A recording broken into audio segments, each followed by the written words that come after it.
kamusta? Mas ginamo? So, welcome back for another kaganapan na naman sa ating buhay. So, may nagtanong mga ka-sister kung paano ko daw ba na-meet si David. Bossing, ang aking amo. I think baguhan lang si ate dito sa ating channel, kaya napatanong siya. Kasi meron na ako nitong video, pero sobrang tagal na nun. Parang mga 6 years ago ko pa nagawa yung video na yon. Kasi 2017-18, nagvo-vlog na talaga ako. And ilang taon na ako dito sa Jumerica Bay. 8 years na ako. So, yeah. Matagal na yung vlog na yon. And for sure, sa dami ko ng video na-upload, di nyo na makita yung video na yon. So, ngayon, gagawa na naman tayo ng panibagong video kasi panibagong yugtuto ng ating buhay. Char. So, sa mga alam na yung story ko, kahit wag nyo nang panoorin ang video na to, ito lang yung sa mga bago nating followers dito sa YD. Saan ko nga ba na-meet si Bossing? Na-meet ko si Bossing sa online dating app.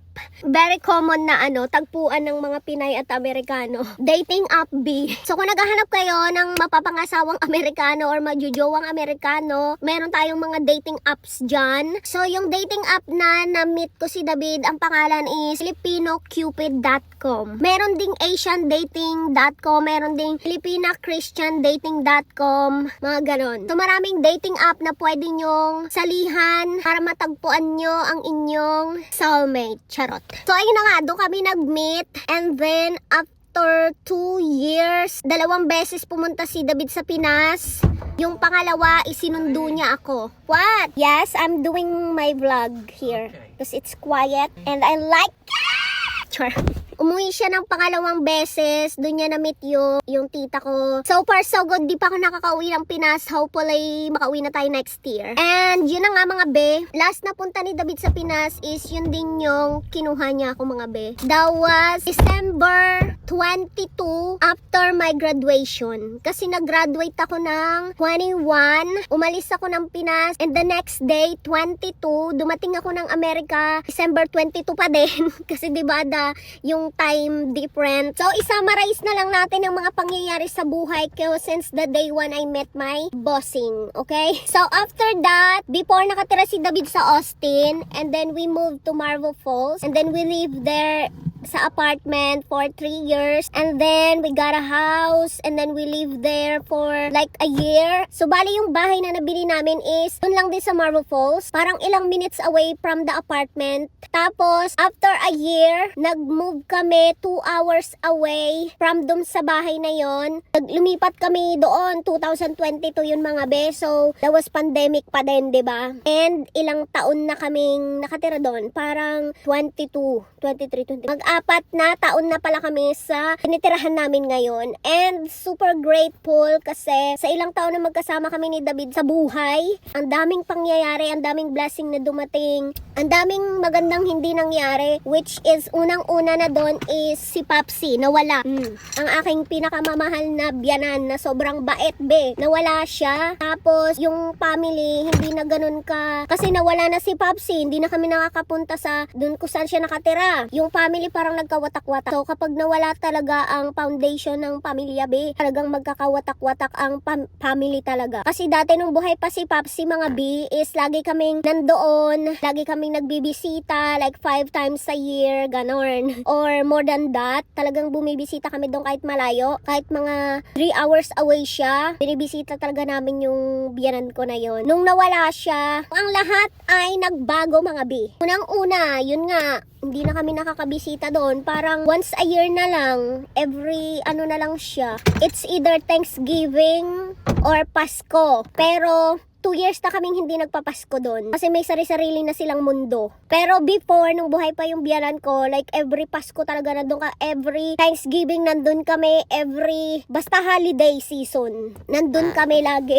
Kahit hindi holiday, nandun kami, bi. Pero ngayon, daming nagbago, wala na yon. And then may sarili na rin kaming mundo ni David. And then after nun, hindi na rin namin kikita yung asawa ni Papsi. Di na namin siya nakikita, di na namin siya nakakasama. Kasi kasi nga nagkagulo ang barangay. So kami ni David, okay naman kami sa kanya, pero yung ibang ng pamilya is di sila okay. So para hindi kami makasali sa kaguluhan nila mga B, is din kami, medyo distansya din kami, ganun. Pero kakamustahan pa din kahit papano, pero yung masasabi mong bibisita, kikitain, hindi na, wala na. Kasi syempre yung mga kapatid ni David ayaw naman niya na masaktan sila na kami nakikipagkita pa din doon sa dating asawa ni Bianan. So yun yung nangyari. So ngayon may sarili na kaming mundo at busy si David sa kanyang pagbumotor. Yun na lang talaga yung inatupag niya, ang magmotor, and thank God kasi nag-lose siya ng way after niya magmotor-motor be, ganun. So yun na yung pinagkakabalahan niya ngayon. Ako naman, eto, pagko-content, kaya follow niyo ako sa Blue App, kasi din ako sa pag-aasikaso ko sa buhay namin. After that,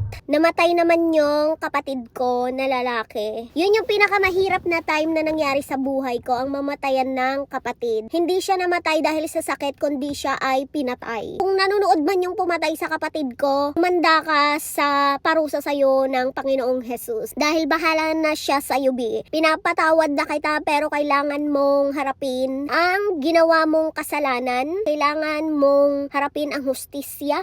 At bahala na sa iyo si Lord dahil binibigay ko na sa Kanya ang pagpataw sa iyong kasalanan. Kaya humanda ka. Kung saan ka man nagtatago ngayon, you better hide somewhere when no one knows you. Kasi kapag nahanap ka, be, problema mo na yan. Kasi bakit ka kasi gagawa-gawa ng kasalanan, be? So ngayon, nagtatago ka.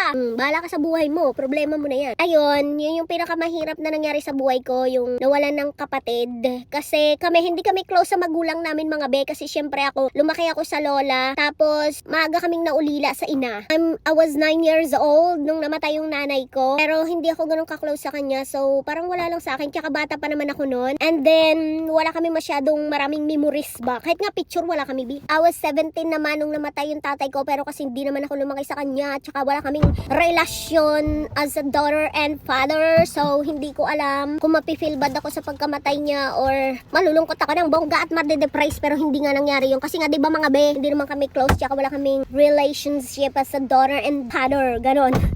So, yun yung nangyari. Pero yung kuya ko, yun talaga ang sobrang, siyempre, madami kaming memories as magkakapatid. So, parang yung kuya namin yung naging nanay at tatay namin. Kasi be, kapag may nang api sa mga kapatid ko, yun talaga be ang unang humaharap be. Sa murang edad niya mga be, kailangan niya ng magtrabaho at kailangan niyang tumigil sa pag-aaral kasi nga walang sumusuporta sa amin, ganon. Kahit na sarili naming magulang, kahit nandiyan yung tatay namin, parang wala siyang paki sa amin, big, ganon. Like, may paki siya sa mga anak ng bago niyang kinakasama, pero sa mga tunay niyang anak, wala siyang paki, ganon. So, ang may paki lang talaga sa amin is yun, yung kuya naming namatay. Kaya, masakit na mawala ng kapatid. But, I'm so proud of myself kasi nung namatay siya, hindi na namin kailangang humingi ng tulong pa sa ibang tao. Financially, kasi nagampanan ni David yun. Kasi si David na talaga ang umako nun, mga be. And I'm so proud of myself na dati, para kaming nanglilimos sa mga kamag-anak ng tulong, ganon. Pero that time na namatay yung kuya ko, I'm so proud of myself talaga na hindi na namin kailangang manglimos sa mga kamag-anak. Nakakaboysit pa kasi yun nga yung reason. Ayaw namin manghinang tulong sa mga kamag-anak. Kasi alam niyo naman, for the gusto nila masunod. Pero nung namatay yung kuya ko, may mga bida-bida pa rin talaga ng mga kamag-anak na gusto nila yung masunod, be. 'Di ba? Ganon sila kapakailamero. I mean, okay lang naman tumulong, pero wag ka namang masyadong super pakalamero na gusto mo ikaw na mag-decide sa lahat, 'di ba?